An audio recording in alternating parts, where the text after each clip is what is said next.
ఒక్కసారి కొమ్మూరి గోల్డ్ కి కాల్ చేయండి. తాకట్లో ఉన్న మీ బంగారాన్ని విడిపించి మార్కెట్ ప్రైస్ కి వాళ్ళు కొనుక్కుని మిగతా డబ్బులు మీకు ఇచ్చేస్తారు. హాయ్, వెల్కమ్ టు మనం టీవీ. మనం టీవీ మన కోసం. తెలంగాణలో బీఆర్ఎస్ పార్టీ యాక్టివిటీ మరింత పెంచనుందా? కారుకు రిపేర్ చేసి గేరు మార్చాలని డిసైడ్ అయిపోయిందా? ఎర్రవల్లిలో జరుగుతున్న సమావేశంలో గులాబీ బాస్ మరమ్మతులు చేసి పొలిటికల్ రేస్కు కారును సిద్ధం చేస్తారా? తెలంగాణలో రాజకీయం హీట్ ఎక్కుతోంది. ఒకవైపు బెంగాల్ ఫార్ములాతో బీజేపీ దూకుడు పెంచుతుంటే మరోవైపు కాంగ్రెస్ తన పట్టు నిలుపుకునే ప్రయత్నం చేస్తుంది. ఈ క్రమంలోనే సైలెంట్గా ఉన్న కారు ఇప్పుడు గేరు మార్చాల్సిన సమయం వచ్చిందని డిసైడ్ అయ్యారు అధినేత కేసీఆర్. బీజేపీ దూకుడుతో పార్టీలో కొత్త టెన్షన్ మొదలు కానుందనే నేరుగా అధినేతనే రంగంలో దిగారు. సో ఈ మంగళవారం ఎర్రవెల్లి నివాసం వేదికగా హై లెవెల్ మీటింగ్ జరుగుతోంది. ఈ సమావేశంలో పార్టీకి సంబంధించిన కీలక నేతలు హాజరయ్యారు. అండ్ కేసీఆర్ అధ్యక్షతన జరుగుతున్న ఈ సమావేశంలో ఆయన తీసుకున్న నిర్ణయాలపై పార్టీలో అండ్ పెద్ద ఎత్తున చర్చ నడుస్తోంది. ఎర్రవెల్లి సమావేశం సాధారణ సమావేశం కాదంటున్నాయి పార్టీ శ్రేణులు. సుమారు 10 ఏళ్లు అధికారంలో ఉండి ప్రతిపక్షంలోకి వచ్చిన తర్వాత పార్టీ బలోపేతంపై కీలక దృష్టి పెట్టారని చెప్తున్నారు. మరి సంస్థాగత నిర్మాణంలో భాగంగా తీసుకున్న నిర్ణయాలను నేతలకు వివరించబోతున్నారు కేసీఆర్.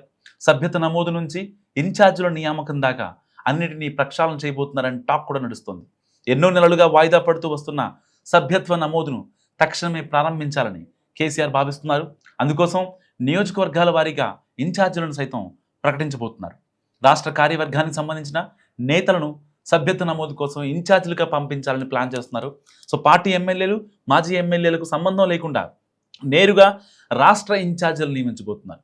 ఎందుకంటే ప్రతిపక్షంలో ఉన్నప్పుడు ఆ యొక్క ఇన్ఛార్జీలకు కావచ్చు, అక్కడ ఉన్న మాజీ ఎమ్మెల్యేలకి గొడవలు వచ్చే అవకాశం ఉంది. సో దానికోసం ఈ యొక్క రాష్ట్ర వ్యాప్తంగా ఉన్నటువంటి ఇన్ఛార్జీలను మాత్రమే గ్రౌండ్లో దింపుతున్నారు. ప్రతిపక్షంలో ఉన్న బీఆర్ఎస్ గ్రౌండ్ లెవెల్లో కొట్లాడాలంటే పార్టీ కమిటీలు వేయాలని ఎప్పటి నుంచో రచ్చ జరుగుతుంది. అందుకోసం పార్టీ నేతలకు ఉత్సాహం కలిగేలా పార్టీ కార్యక్రమాలు పెద్ద ఎత్తున నిర్వహించేలా కొత్త కమిటీలు ఏర్పాటు చేయబోతున్నారు. సాధారణ ఎన్నికలకు మరో 2.5 ఏళ్ల సమయం మాత్రమే ఉండడంతో కార్యక్రమాలను పెద్ద ఎత్తున చేయాలని బీఆర్ఎస్ అధినేత కేసీఆర్ భావిస్తున్నారు.